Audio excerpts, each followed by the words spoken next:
Mr. Diaz-Zito from New York is recognized for his 5 minutes of questioning. Thank you, Mr. Chairman, and thank you to everyone for being here this morning.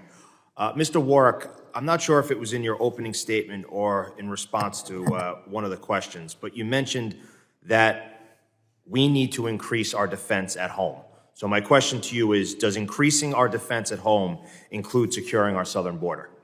I really want to commend to you the supplemental proposal that was submitted for $14 billion to strengthen the security and efficiency of the way the border and immigration system works. This is a very serious effort.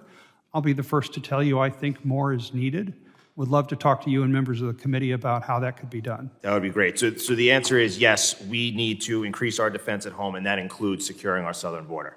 I am always in favor of border security and things that can So I'll take that as a yes. Ambassador, I represent the 4th District of New York, which is probably has the largest Jewish population of any congressional district across the country.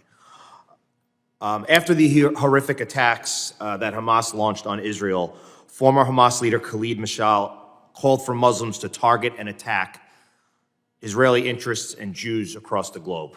We've obviously seen that. Given your background, what effects do messages like these have on individuals here in America who may have become radicalized and are in the shadows waiting to commit a lone wolf attack? Well, Congressman, I share your concern about the rising anti-Semitism that has poisoned our public debate, particularly since October 7th. It might be comforting to think of anti-Semites as, fringe radicals who occupy, the shadows of our society. But in fact, October 7th has made them feel emboldened to come out and be more vocal about their hatred of Jews.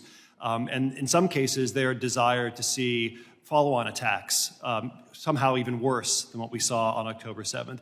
And what has been most disheartening to me as a former university professor is the extent to which these extreme voices are coming from our elite institutions. When you have Ivy League professors saying publicly that they felt exhilarated by the images coming out of Israel. Exhilarated is not the word I would use to describe the decapitation of babies. It's not the word I would use to describe parents and children being bound together with wire and set ablaze.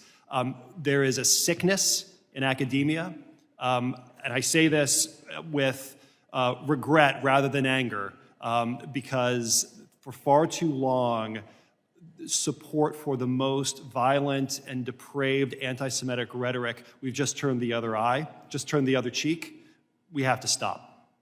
Thank you. And so, like I said, back home, probably one of the largest Jewish communities. And I am honored to work every day, especially as a former NYPD detective, work with our county executive, Bruce Blakeman, and our police commissioner, Pat Ryder, and the villages that fall into this district to keep our shuls, our synagogues, our yeshivas, to keep them safe.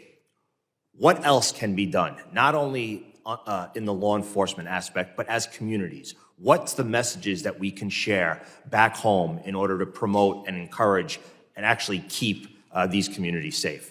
Well, I think the most important thing is the visible presence of law enforcement at soft targets like the ones you mentioned can have an important deterrent effect.